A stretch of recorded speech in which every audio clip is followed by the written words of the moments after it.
Sorry na. Sorry? Patay na si Dorothy. Patay na si Dorothy. Sorry? At isa pa, inahas mo rin yung boyfriend ko. Ha? Kapal na mukha mo! Sis, wala ko inaahas. Naging emotional. Ano ba? Bitawan mo nga ako.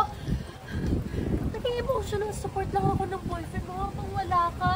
Tsaka di ba may usapan tayo magbe-best friends? Na walang agawan ng boyfriend, di ba? I kept that promise. Nilabag mo, Claire. Nilabag mo. Kayo ang bahala sa kanya. Huwag yung papakawalan, ha? Oh, dali na yan! Dali na yan!